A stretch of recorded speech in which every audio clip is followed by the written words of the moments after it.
Local purchase పేరిట నొక్కేసిరట.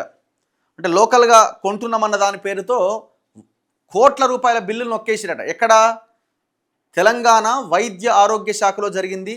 ఇది గాంధీ ఆసుపత్రిలో జరిగిందట. గాంధీలో 7 కోట్ల మందులు కొని 13 కోట్ల బిల్లులు రాసిరట.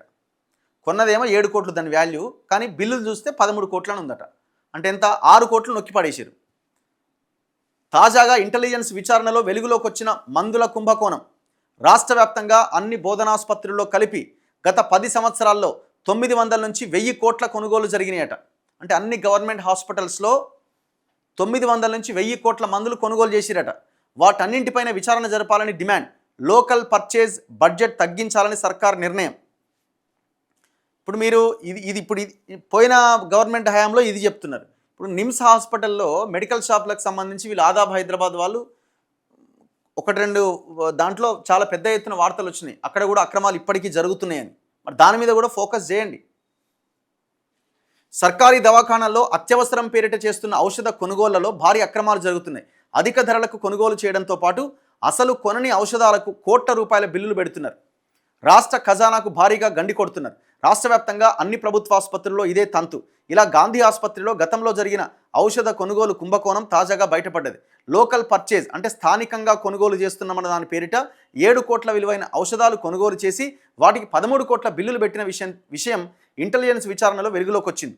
ఔషధ బిల్లులు చెల్లించనందున సర్కారీ దవాఖానాలకు మందులు సరఫరా ఆపేస్తామంటూ కొన్నాళ్ల క్రితం twin cities medical suppliers association హెచ్చరించింది. తమకు కోట్లలో బిల్లులు రావాలి, వాటిని వెంటనే చెల్లించాలి అని డిమాండ్ చేసింది. దాంతో ప్రభుత్వం నిజంగా అంత పెద్ద మొత్తంలో బిల్లులు పెండింగ్లో ఉన్నాయా అనే విషయాన్ని తెలుసుకునేందుకు ఇంటెలిజెన్స్ను రంగంలోకి దించింది. గాంధీ ఆసుపత్రిలో కొనుగోలు చేసిన ఔషధాలకు పెట్టిన బిల్లులకు మధ్య భారీ వ్యత్యాసం ఉన్నట్టుగా గుర్తించిన ఇంటెలిజెన్స్ ఈ మేరకు ప్రభుత్వానికి నివేదిక ఇచ్చింది. లోకల్ పర్చేజ్లో అక్రమాలు వెలుగు చూస్తుండడంతో గాంధీ ఆసుపత్రి సూపరింటెండెంట్ ఈ తరహా కొనుగోళ్లు పూర్తిగా ఆపేసినట్టు సమాచారం. ఇది ఒక్క గాంధీకే పరిమితం కాదు, ఉస్మానియాలో కూడా అతిపెద్ద స్థానిక కొనుగోళ్ల భాగోతం జరుగుతోందని వైద్య వర్గాలు చెబుతున్నాయి. తెలంగాణ వ్యాప్తంగా ఉన్న అన్ని బోధనాసుపత్రులు, తెలంగాణ వైద్య విధాన పరిషత్ ఆసుపత్రుల్లోనూ ఇలాంటి అక్రమాలే గత 10 ఏళ్లుగా జరుగుతున్నాయి. ప్రభుత్వ ఆసుపత్రుల్లో ఔషధాల సరఫరాకు సర్కారు ఏటా దాదాపు 500 కోట్ల బడ్జెట్ కేటాయిస్తున్నది. ఇందులో 80% బడ్జెట్ను సెంట్రలైజ్డ్ బడ్జెట్ అంటారు.